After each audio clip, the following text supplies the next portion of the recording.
Hello, everyone. It's been a long time. Sorry it's been so long. I've been in kind of a rough way. Things have been declining a little bit, if I'm honest.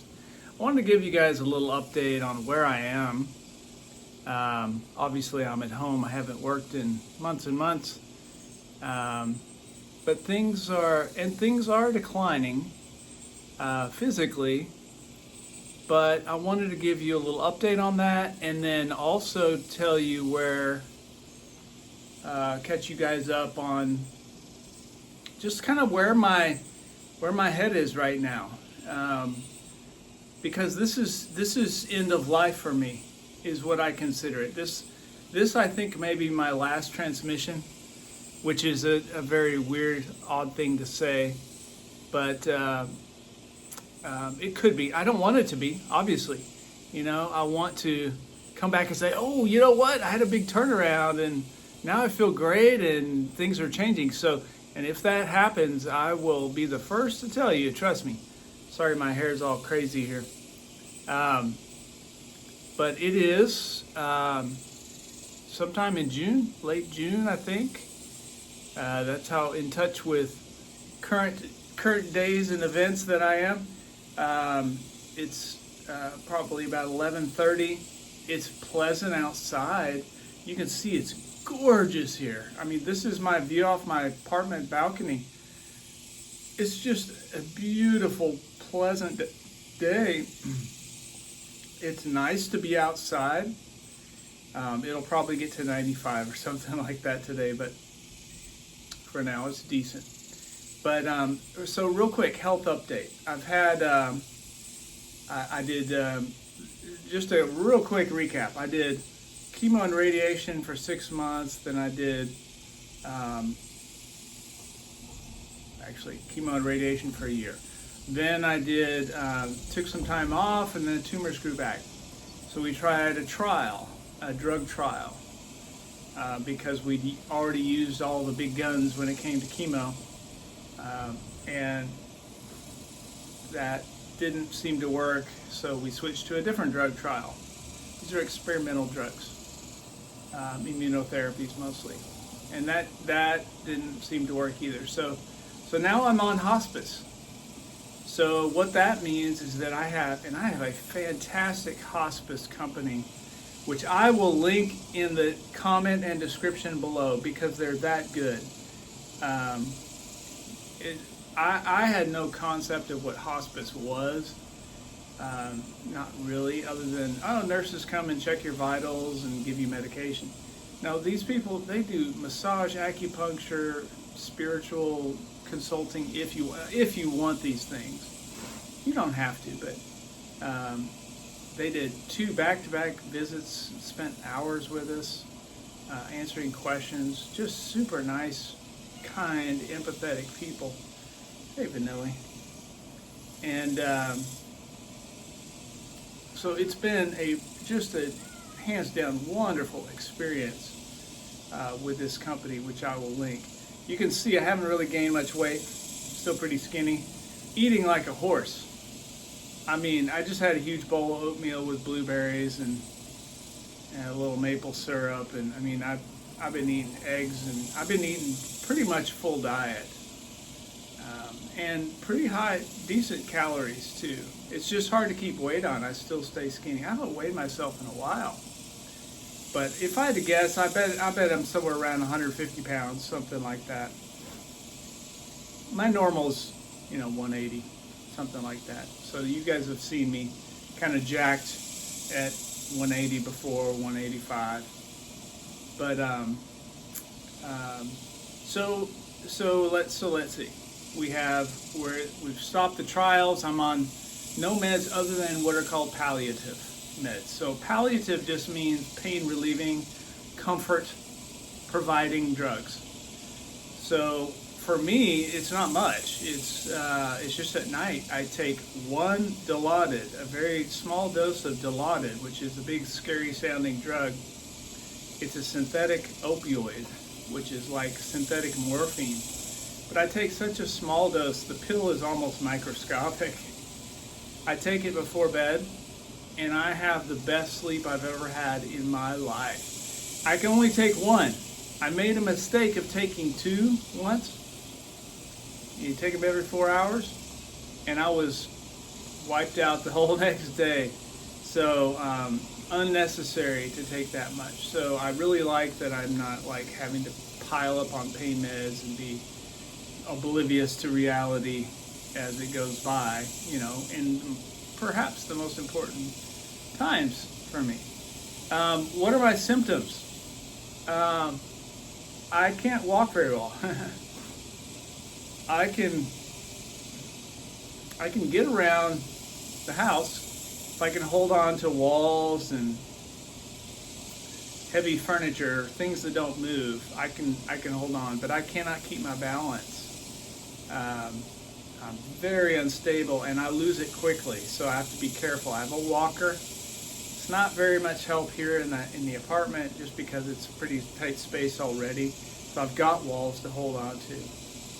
But I tried walking in the hallway a little bit, the breezeway here in the apartments yesterday a little bit, but I mean, even just walking down and back, it's a lot of swerving when I'm really concentrating on walking straight, which leads me to think that this is not. In the hospital, I got evaluated by several physical therapists for some neuro PTs, evaluated for vestibular problems. So vestibular apparatus is in your ear. It's part of how we keep our balance. So there's little rocks in there that when you tip your head one side, the rock falls and touches something, and it tells your head, oh, the head's tilted. So that's part of how we keep our balance. And the unsteadiness I've had, we were hoping, was from vestibular problems from a fall I had a couple weeks ago. Maybe knocked some of those things loose. But I've gone through 2 rounds of treatment for that, and they seem pretty confident in the hospital. And I just got out 2 days ago. Been in the hospital for 6 days. By the way, I had a recent surgery. Had an abscess right below my belly button. Got an incision about like that with some staples on it, right next to my ostomy bag. It's really close. Because it had swollen up and gotten inflamed and really tender. There's a big lump there below my belly button. And my doctors don't know what caused it. They said everything down there, they looked at it. I mean, they went inside me for surgery a week ago. And they said, we can see everything's just glued together is the way they described it. It's like concrete. So normally your bowels are tubes that all slip and slide around each other when we move and bend. Well, mine are just set like in a block from all the surgery and chemo and stuff like that, probably. Scarring, inflammation over and over and over. So they said, even if they found us, say, a bowel perforation, which is a tear in the bowel, a tear in that tube, and then some of the contents of the tube can leak out, cause infection, be bad. Even though they say, maybe this could be a bowel perforation, they're like, we can't even really do a surgery to close it because the bowel doesn't move. We can't take a section out and reattach the 2 ends. Because there's nothing to pull on. They're all locked in place. So all of this sounds really grim, I know. But honestly, it's just help. And a new development, my last scan shows that I have a new tumor in my adrenal gland this time. And I suspect. So I've got them kind of all over at this point. Rectum, liver one's pretty big, pancreas, adrenal gland, lungs, and I suspect in my cerebellum in my brain. So there's 2 lobes on the back of your brain called the cerebelli. like little pods. And they are part of how we keep our balance. And I believe what I'm starting to think what I may have is something called cerebellar ataxia. Ataxia just means uncoordinated movement. So all my unsteadiness, and I can't show you me walking because I can't really walk but very well, but it's not stable at all. Getting from my chair to the next room, to the bathroom, let's say. It takes planning almost. So, and mom and dad are both here at the moment. Mom's been living with me throughout. Dad comes and stays for like 2-week stints as he's able, because he has responsibilities back home with his church. But so basically, I've been on a decline, and I acknowledge that. I'm at peace with that. I don't want that. So this is I know this is kind of hard to understand until you're in this situation, but I have two ideas that I'm holding at the same time. One is I'm excited to build a cabin and write 2 books. There's 2 books I want to write, and teach live courses on rehab and complete my upper body rehab program. I've got my lower body for my low back treatment protocol. I want to finish the upper body one too. I want to go teach that, spread it around the world. And I'm on fire excited about doing those things. And on the other hand, I have this decline this physical decline that I just can't ignore and pretend is not there, because it's really kind of the biggest thing in my life right now. I can't, it kind of dictates everything else that I can do, and even how well I speak. We're talking today because this is the best day I've had in a while. I slept 12 and a half hours. The Dilaudid, oh my gosh. I took one Dilaudid last night, and I thought, and then I didn't feel anything. Wasn't able to sleep right away for 2 hours. It normally hits me in about 20 minutes, but I guess things were going a little slow here. So I took a second Dilaudid. Oh my gosh. I slept almost straight through till 11:30 this morning.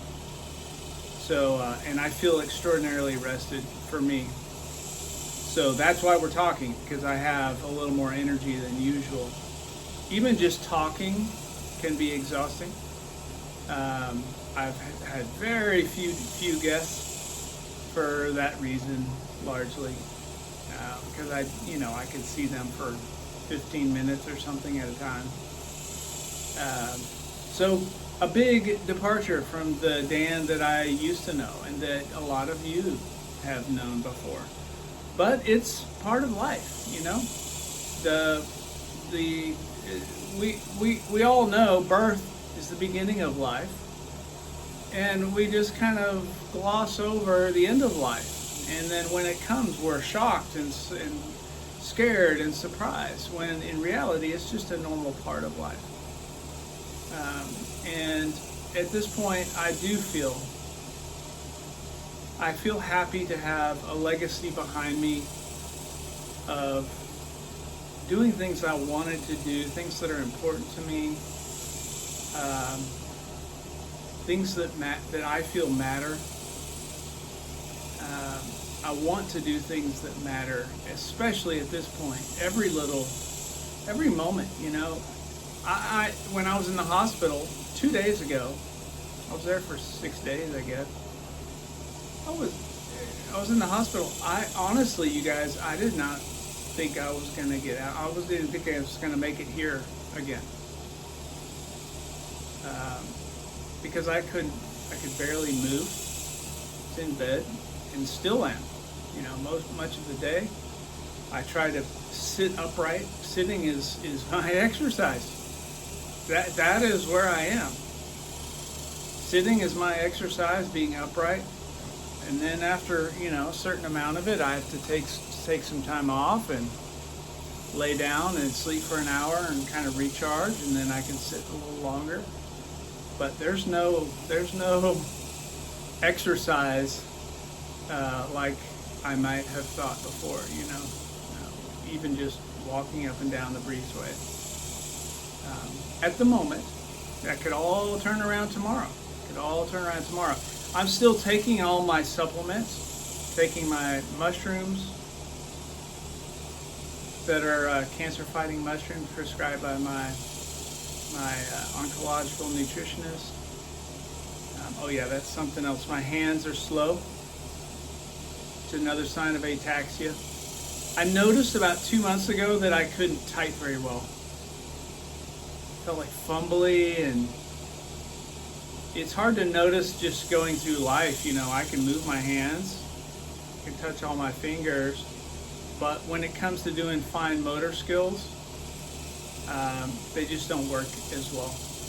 So all of this is kind of interesting scientifically for me to see from I'm a physical therapy background. I'm a chiro, but my area of chiropractic is really physiotherapy, PT, which is helping.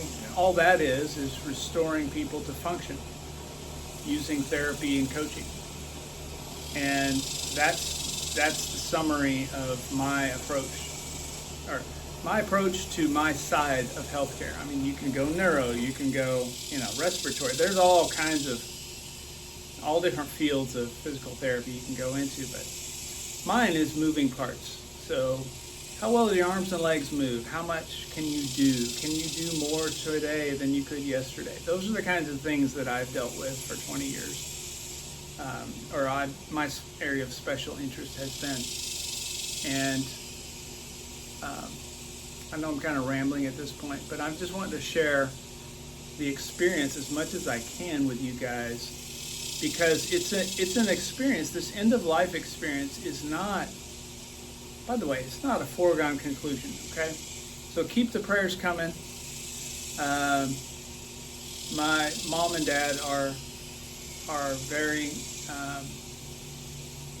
up to speed, and I think adjusting well to my situation. They're just invaluable resources to me, as are so many others of you. Oh my gosh. All my extended Panda family, I love you guys. You guys, I know we have not been in contact for months and months. I think about you every day and what you're going through, and your success stories and your trials and tribulations. I think about all those things, and it warms my heart knowing that, hey, this is a thing that lots of people go through. And if we're talking about death, it's something that everyone goes through, right? Everyone goes through it. We just don't get to dictate the terms usually, or we don't see it coming way off in the distance like kind of I had a chance to. Sometimes it's just an instant, and we don't have it anymore. We don't have the life we had. I have the luxury of seeing it a long way off, knowing it as a possibility, and having a chance to kind of adapt to it and think about it in a way that's, I think, much more healthy than if I hadn't been unprepared. So I feel like I'm living a much purer life. I'm much more purely me now than I was 4 years ago. No question. And to the point where with all the stuff I've gone through, and it's been a lot, y'all. It's been a lot. But with all that stuff that you guys have helped me through, honestly, you really have. I don't know if I would trade it for the life I had before. Meaning a healthy, physically healthy life, but unfulfilled. So, in a weird way, this is worth it. You'll notice I'm not moving my head very much. If I turn my head side to side or tip it side to side, the room starts spinning. So that's part of the ataxia, I think. But in a weird way. That's why one of the books I want to write is called The Cool Thing About Cancer, because there are many cool things about cancer to be found. They're not all cool, no stretch, not even close. But there is good to be found there, just like there is in life. In life, there are no guarantees. We get good, we get bad, and largely how good we think our life is, we base it on the thing we chose to look at. Am I choosing to look at the bad things? Well, I think my life is bad then. Am I choosing to look at the amazing things, like the friends who have come out of the woodwork for me? Oh my God, Tracy, my ex-wife. Tracy has just been a godsend. She set up my GoFundMe. Her brother Monty, again, we were married 5 years, 20 years ago, and Tracy has set up my GoFundMe. Her brother Monty, who I saw even less of back when we were married, he sold my car for me. I mean, these people, there's so much goodness in all these people that I personally would have never, ever expected to be directed at me. I cannot believe, I am continually in disbelief that people are so kind and so thoughtful and so empathetic and so helpful for me when I can give them nothing in return. I can't offer anything helpful. And these people, Tracy and Monty and Bonnie and Tally, these are Bonnie is my now deceased brother's ex-wife. Tally is her daughter. Amazing human beings, sending me supplements and love. And I mean, I hardly ever, they live in Washington State. My brother Mark, who's come down multiple times. He just came down for my most recent hospital stay and has helped me wrap up things. My buddy Chip, who lives in Houston, he's been supremely helpful, just there at every turn. We've been friends for 15 years, over the miles and over the years. And he's looking into getting my YouTube channel fixed because I can't get any of my donations off of there. By the way, I'm leaving my PayPal account on the screen. I'm going to try to do that for you guys. Maybe it'll be in the corner or something. So if any of you want to continue giving donations, that's available and much appreciated. If you don't have the money, don't give anything. Don't give anything at all. But understand that every penny that I get from you guys, big or small, it is going to keep me. Well, it's going to pay my medical bills, and it's putting food on our table. And so you are hugely appreciated, but it is not mandatory to be a friend of mine or to be a panda. You just have to want a better life. That's my criteria.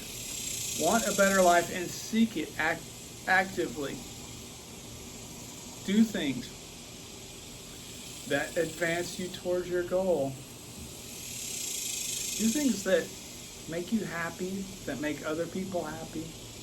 That's the reward that I feel from what extreme little I am able to do now.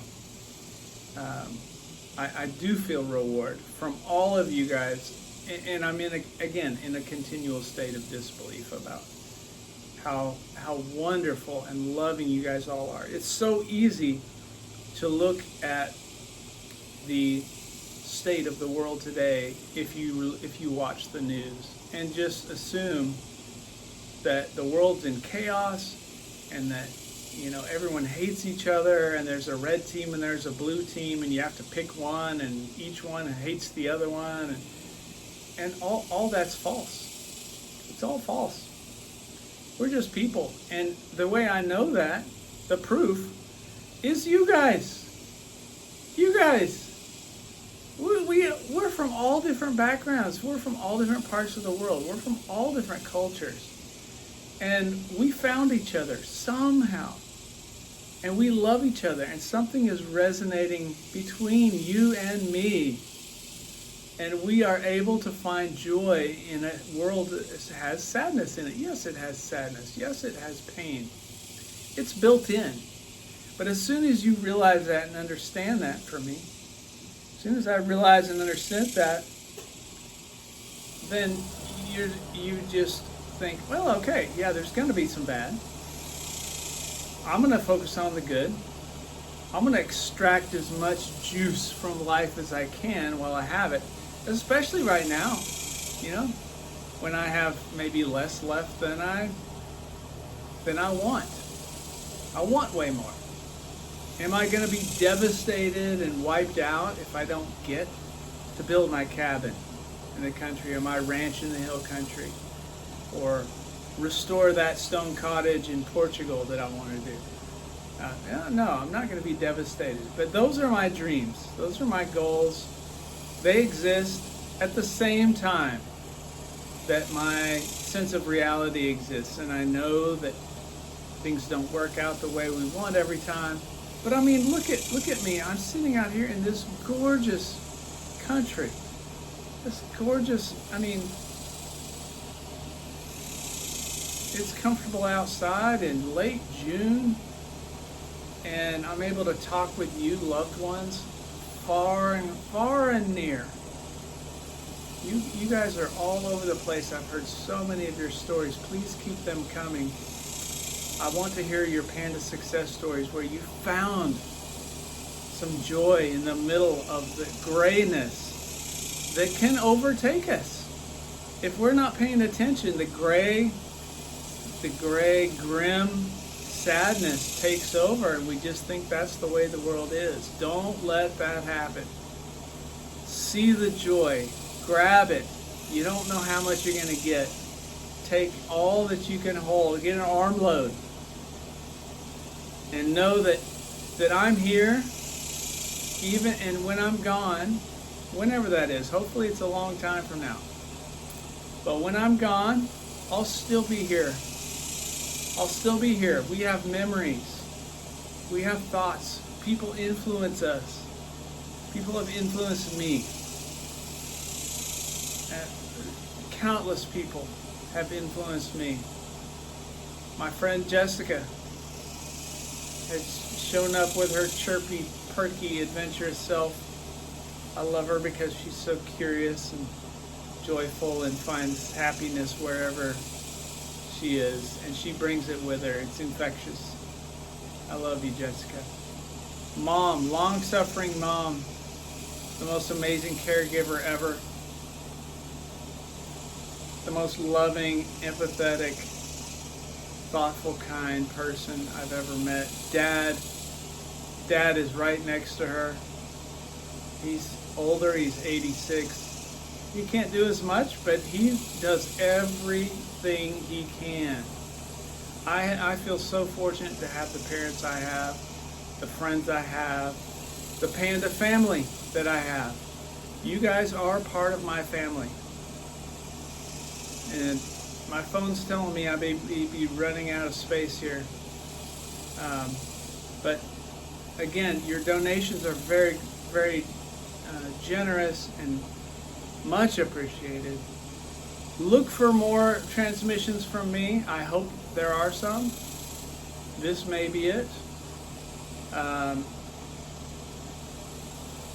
If I want to be wrong. I want to be wrong. Excuse me. And if I don't have much longer here in this glorious green paradise,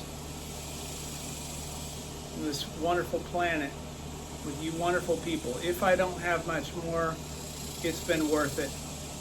It's been worth it, and it's been wonderful. And please accept my heartfelt love and appreciation and never-ending gratitude. I can never thank you guys enough for being who you are and for helping me the way you have. I'm just a guy on the internet. And you all have stepped up and showed me, you forced me to see how glorious people are, wonderful and generous and kind and thoughtful and loving, and just totally dispelled the myth that the world is a kind, mean, the world is a mean, cold, unforgiving place. There's that part to it, of course. Those things happen, we roll with it. But on the balance of things, it's joy for me. So thank you guys so much. I know I'm forgetting people I want to thank, and I know I'm forgetting things I want to mention, but I'll keep you updated. If not, I'm going to have maybe my brother Mark or brother John or my mom or dad say a word just to give some closure if I'm not around much more. As far as timelines go, I mean, if I had to guess, a couple months outside, I don't know. But if the decline continues, I may stop being able to speak. If what I have is ataxia from brain tumor, which is my suspicion. Again, I could be wrong. I want to be wrong. But I may not be able to speak, so that would mean I couldn't share any more with you guys that way. But I'll try to make sure that my family keeps you abreast, or at least helps wrap things up. You guys have been wonderful and continue to be. Don't stop being you. I love you all so much.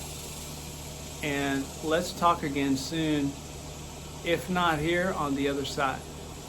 Much love.